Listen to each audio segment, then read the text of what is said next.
Wonderful good day, ladies and gentlemen. Commodity TV today at the Dollar Grand Hotel at the Zuri-Invest event, and I'm very happy I have Midas Gold here with me. And Stephen Quin, the President and CEO, wants to give us an update. Well, thank you very much. Yeah, thank you for taking the time. Well, we interviewed you last year, I think it was about June, and some nice things happened. Maybe you elaborate shortly about 2014. Were you satisfied with the year? Sure. From what things we could control, we did everything we wanted to do, which was to get a pre-feasibility study finished at the end of the year, which we achieved. So we had a good year. The market doesn't reflect the progress we made. As usual. But it was a very good year, and we delivered on our milestones as planned.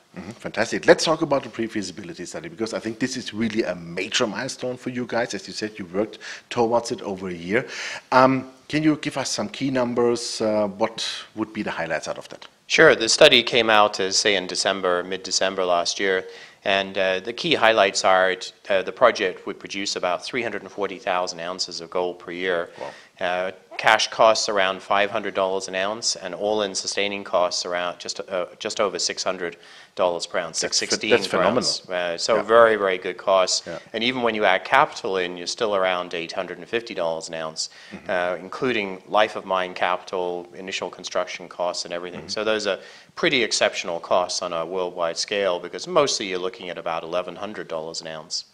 I saw also those costs are net of byproduct credit. So correct. The byproduct is antimony. That's right. Can you reflect a bit on that? Because I think it's not that common byproduct. Yes, exactly. It's a relatively rare metal, and it's primarily used as flame retardant in plastic. So any plastic you don't want to burn, so foam in chairs, mattresses, carpets that are made of nylon, all children's clothing has to be flame retardant, so it won't catch fire. The insulation around copper wire, the plastic around the copper wire, so if the light bulb gets too hot and it burns, it doesn't burn down the wire and burn the house down.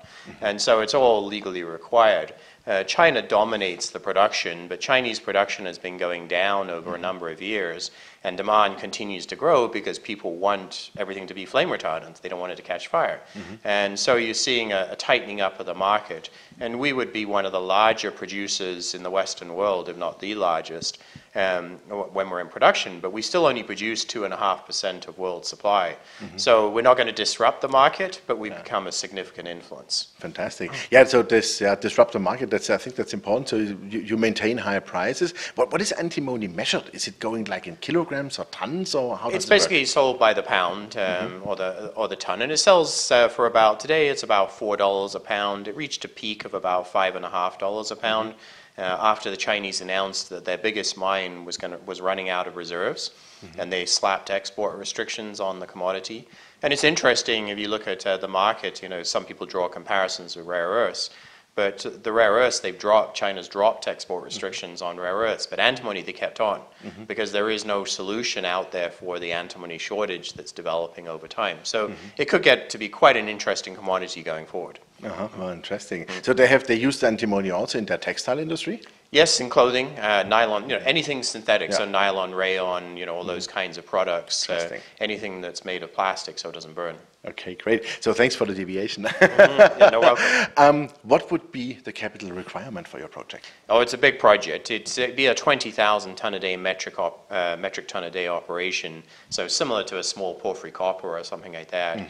And it would produce about 340,000 ounces a year, as I say. But the capital is about just under $1 billion to build the project, US. But that's some way out. We're not. The next step is to go into permitting, work through that for about 2 to 3 years, and that long, really? Yes. Oh, wow. Yes. No, there are longer permitting processes in the U.S., particularly because it's a big project as well, and it's relatively complex.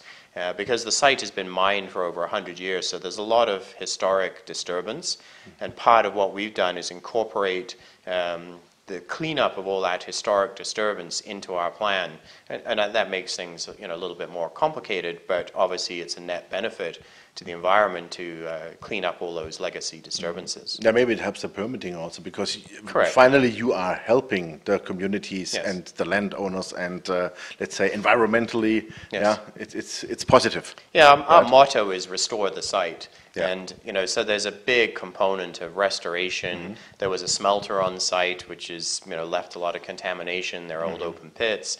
There's a pit that cuts across a small river, which cut off fish in 1938. So no salmon have been able to migrate upstream since 1938. We're going to put that back. We're going to get fish upstream. Nice. We're going to clean up the old smelter site. We're going to clean up all the old pits. And do a lot of things that will improve the value environmentally of the site relative to what it is today. So net, we should be able to see a substantial improvement in the environmental value of the site while we're developing it and mining it. Yeah, fantastic. So what are your, let's say, your next steps 2015? What are major milestones, for example, for this year? The next big step is to get into the permitting process. So we're starting to go through the permitting. The aim is sometime during the summer, but we're currently going through a stakeholder engagement community consultation process. And so what we're looking to do is make sure that people understand our project, they appreciate what we're doing to clean up the old site. Any questions they have, we address those, they come through, and we can potentially accommodate some of their concerns. And a simple example is the previous study had a road going along one way. A lot of people had concerns about that route, so we moved the road to a different route, which was suggested by the locals, and now that's the plan. So there are more changes like that we can incorporate before we get into the permitting process. That would be good because the community will be happier. So we're going through that now, then get into permitting, and then work our way through the permitting process. Okay, perfect. As we are in challenging times, my final question, of course, is all about money.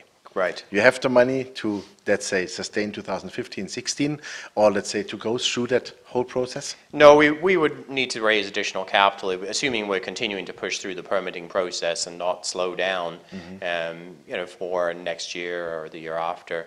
But we have a good, strong shareholder base. We have a very high-quality project. You can always raise capital. It's a question of price and dilution. So you always got to carefully judge the market and minimize the amount of dilution your shareholders suffer while allowing the project to progress. Because simplistically, the biggest value you can have is to get the project permitted. Absolutely. And once you've got a fully permitted, high-grade project, because that's one thing we didn't mention, this is a 1.7 gram open pit, which is almost triple the grade of the average open pit in the United States. So very good grade, high quality, good jurisdiction, doing environmentally good things, big mine. There'll always be money chasing projects like that. So it's a question of minimizing dilution and the pain in the interim. Yeah, fantastic. And the antimony in addition, which pays off a lot, of course. Correct, exactly. Yeah. Fantastic. Great. Stephen, thank you very much for the update. Great. And look forward to speak soon to you. Great, thank All you the very best much. for that. Appreciate Thank that. you. Yes. Yeah, ladies and gentlemen, that was Stephen Quin, the President and CEO of Midas Gold. Well, you heard it, they are well underway. The PFS is done with phenomenal results. I think something around all-in sustaining costs around the $600 level. This is, sensational, of course, net of byproducts. They have antimony, so that's also a, I would call it a metal, which is critical because it's really needed. And it's a metal also which will be used and cannot really be recycled because it's used as flame retardant, and so you really will not recycle that. So for that case, they're doing a great job. They pursue now the permitting, and obviously they have still enough money in the bank to go through 2015. That's also important. They will need a raise in the far future, but I'm pretty confident you will do that. Thank you very much. Yeah, thank you, and thanks and bye-bye from Zurich. Check out the company.